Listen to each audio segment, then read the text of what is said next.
reaction, and we're going to talk more about this right now on the president's response, his ideas about combating terror.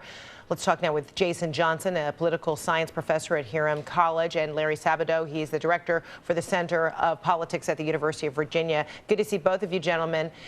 All right, so this isn't the first time the president has addressed the public, of course, from the Oval Office, nor talking about ISIS. So let's look back now, though, for a moment before we discuss what needs to be said today, what should be highly anticipated. In this now infamous interview from January 2014, Obama compared ISIS to a JV sports team, saying, quote, "The analogy we use around here sometimes, and I think is accurate, is if a JV team puts on Lakers uniforms, that doesn't make them Kobe Bryant." And here is how the president's response has since evolved. As I've said, rooting out a cancer like ISIL will not be quick or easy, but I'm confident that we can and we will.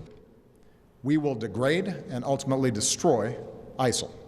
In Iraq and Syria, American leadership, including our military power, is stopping ISIL's advance.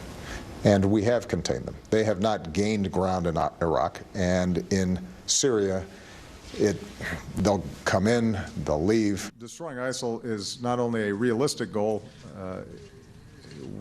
we're going to get it done. Russia is going to recognize the threat that ISIL poses to its country, to its people, is the most significant, and that they need to align themselves with those of us who are fighting ISIL. ISIL is not going to pose an existential threat to us.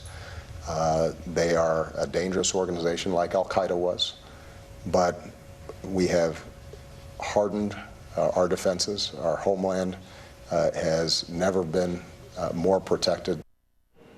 All right, so Jason and Larry back with me now. So Larry, you first, will this be a continuation of the president and his demonstration of an evolution of how he believes the U.S. is responding to ISIL or ISIS, or will this be something very different? Well, whether it's an evolution or not, the president clearly has to focus on terrorism and not other subjects like gun control. He forgot for a while, in fact, starting right after Paris, that the fundamental power of the presidency is the power to persuade. So the fact that he's having it in the Oval Office and he's given so a few addresses there will certainly grab attention. But less important than the location of the speech is what he says. He needs to make news. He needs to convince Americans that he is really focused on both international and domestic terrorism. Jason, how do you see this? How does the president need to make news? Is this a new commitment, something more specific about strategy, any changes, more promise? What? The first thing that President Obama needs to do is he needs to empathize.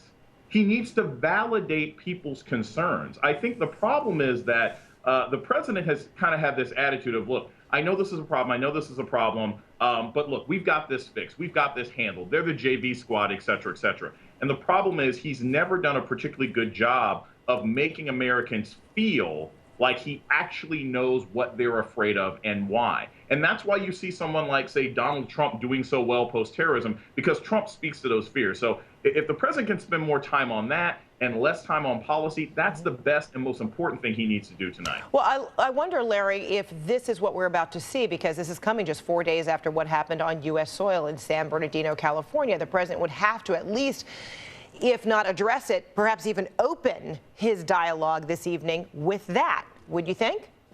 Absolutely. I would think that that is the preface, an important preface to discussing his policy, not just what he's done, not just what he's doing now, but what he's going to do in the future to make sure that the San Bernardino situation doesn't happen again and again and again, which it might. And that's the fear that Americans have. And, you know, it's a perfectly legitimate fear. I think we all have it. And Jason, right before Thanksgiving, the president delivered a speech where he reassured the American people that they were safe from any credible terror threats. And then just 1 week later, gunfire erupted in San Bernardino. The FBI has not yet found any credible threats that could have prevented that attack. But is this still being perceived as a weakness in the U.S. fight against terror, that these two simply slipped through the cracks and were able to carry out this massacre? And Fred, you're making a great point here. This is the bind that the president is in. Mr. Farouk did not slip through the cracks. He was born here. So the president is in this difficult situation of saying, I can keep you safe, or I have to keep you safe. But the reality is that what these two people did, what this married couple did, could actually be done by anyone in the United States at any time. People can buy weapons, and if they decide that they want to follow some ideology that's a death cult, they can do it.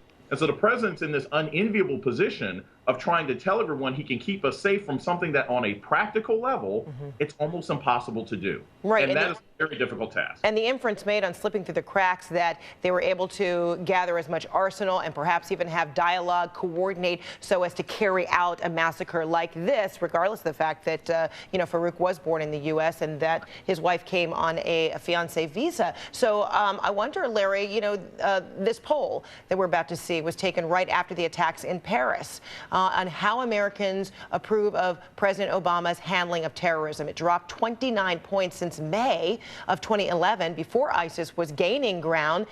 And following San Bernardino, do you think that it's even lower now? Will it have, taken a hit as a result of what happened in California? Fred, that's my guess. I think it probably is lower, but whether it's lower or not, his ratings are bad. This President Obama has got to recapture the President Obama that got Osama bin Laden. That's the tone he needs to communicate. This isn't about containing ISIS. It's about destroying ISIS and its influence even on these homegrown terrorists. Larry Sabato, Jason Johnson, we're going to leave it right there. We'll talk again. Thank you so much.